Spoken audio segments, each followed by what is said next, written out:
2 Corinthians chapter 5 verse 17 ఎవడైనా క్రీస్తు యేసునందు ఉన్న ఎడల వాడు నూతన సృష్టి, పాత గతించిన ఇదిగో క్రొత్తవాయను. ఇవాళ నువ్వు దేవుని బిడ్డవి అని చెప్తే క్రిస్టియన్ అని అంటే ఇక పాత బ్రతుకు ఉండకూడదు, పాత జీవితం ఉండకూడదు. అది శరీర కార్యాల్లో 3 చెప్పాను నేను. అవి జాగ్రత్తం, అపవిత్రత, కామకత్వం. అంత మాత్రమే కాదు, ఇంకా రిలీజియస్ సిన్స్ ఉన్నాయి, మతపరమైన పాపాలు, అవి విగ్రహారాధన, అభిచారం, మంత్ర ప్రయోగాలు, సోషల్ సిన్స్ ఉన్నాయి.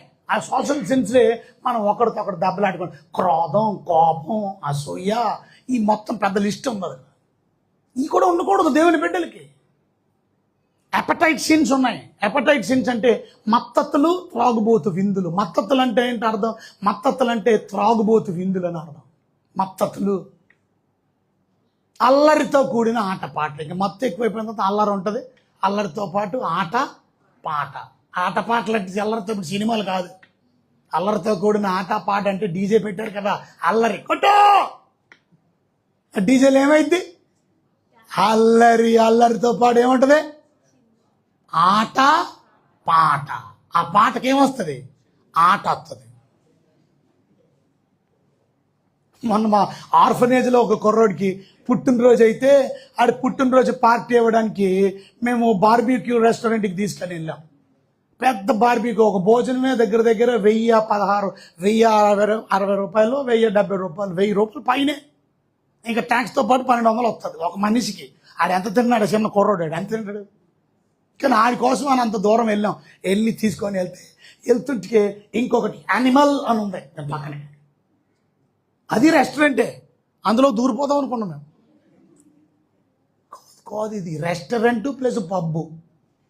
అంటే ఏమవుతుంది? డీజే పెట్టి డాన్స్. అమ్మ మాకు వద్దులే బాబు అని కొంచెం దాన్ని దాటుకొని వెళ్ళాలి ఎదురుకుంటే. అప్పుడు బార్బీక్యూ ఉంది. అన్ని barbecue nation, barbecue race something ఏదో వెళ్ళాం. మొన్న పేపర్లో వేశారు, అదే యానిమల్లో కొట్టేసుకొని చంపేసుకున్నారంట, పేపర్లో పడి. అదే రెస్ట్. ఎందుకంటే ఈ అల్లరి ఉంటే ఏమైంది? దేవుని బిడ్డలు నువ్వు ఎక్కడికి వెళ్తున్నావు? ఏ స్థలానికి వెళ్తున్నావు? పబ్స్గా. దేవుని నమ్ముకున్న బిడ్డలు ఆటలకు వెళ్తున్నావు. ఎక్కడ ఉన్నావు నువ్వు? నీ జీవితం ఏది?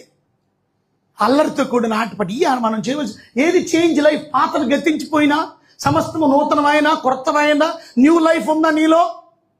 ఏమండి, ఎంతవరకు నువ్వు బ్రతకపోతే ఇవాళ resurrection day, today onwards, come on, change your life, ask Jesus to change my life. ప్రభువా, నా జీవితాన్ని మార్చుకోవడానికి ఇష్టపడుతున్నాను ప్రభా, I want to live a new life.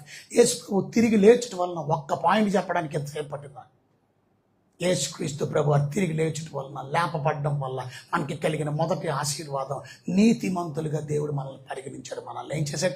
Righteous పీపుల్గా చేశాడు, పాపం నుండి విడిపించాడు. రెండో త్వరగా చూడండి, బైబిల్ గ్రంథంలో నుంచి దేవుని వాక్యం మనం నేర్చుకోవాల్సింది. రెండోది, యేసుక్రీస్తు తిరిగి లేచడం వలన మనకేమైందో తెలుసా? మరణము నుండి విడుదల. అందరూ చెప్పండి, ఎక్కడి నుంచి విడుదల? So no more death. అదేంటండి, మనకి డెత్ లేదా? లేదు. దేవుడు డెత్ని కంట్రోల్లో తీసేసుకున్నాడు. ఇంతవరకు డెత్ ఆయన కంట్రోల్లో లేదు, కానీ ఇప్పుడు నుంచి డెత్ ఆయన కంట్రోల్లోకి వెళ్ళిపోయింది. It is my hands, death is in my hands. నా చేతుల్లో ఉంది. అది ఈ ఇల్లు నా చేతుల్లో ఉందంటే అర్థం ఏంటి? ఇల్లంతా నా చేతుల్లో ఉందా? అది ఈ ఇంటికి సంబంధించిన తాళాలు నా చేతిలో ఉన్నాయని అర్థం. ఈ ఇంటికి సంబంధించిన తాళాలు చేతిలో అంటే ఆ ఇల్లంతా నా చేతిలో ఉన్నదని అర్థం. దేవుడు అన్నాడు, మరణం నా చేతుల్లో ఉంది. ఎందుకంటే మరణపు తాళపు చెవులు, నరకానికి తాళపు చెవులు నా చేతులు. అకార్డింగ్ టు రెవల్యూషన్ చాప్టర్ 1:18, ప్రకటన గ్రంథం 1:18 ప్రకారం ఆ మాట రాయబడి ఉంది.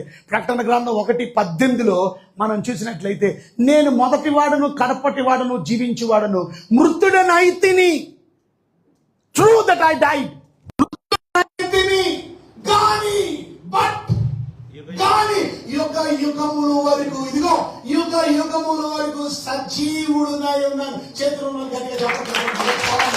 Thank you lord, you are living God.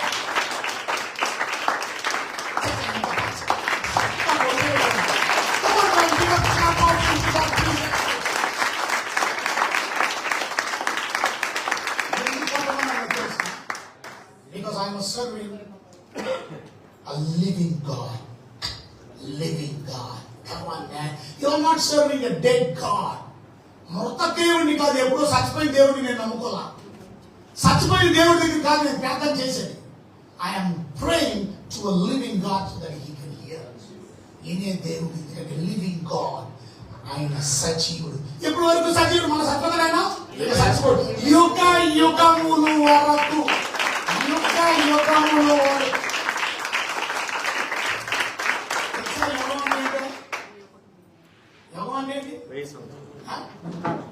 ఈ జనరేషన్, జనరేషన్ అంటే తరం, జనరేషన్ అంటే తరం. ఇప్పుడు యేసుప్రభువు ప్రశ్న అడిగారు, ఏమన్నారు?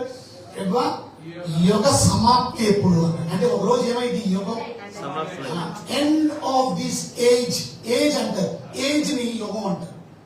ఏజ్, ఈ ఏజ్ యుగం, యుగం అయిపోతుంది.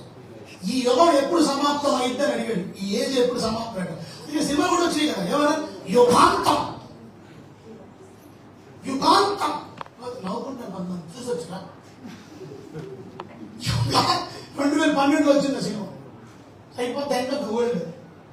యుగాంతం. దేవుడు యుగానికి మాత్రమే కాదు, రాబోయే యుగం, యుగ యుగములు, ఇంకొక యుగం ఉంది మళ్ళా, ఇంకొక తరం. అంటే తరం వేరు. తరం అంటే జనరేషన్. జనరేషన్ అంటే ఏంటి? ఇదిగో మా నాన్న తరం, నా తరం, మా అమ్మాయి తరం.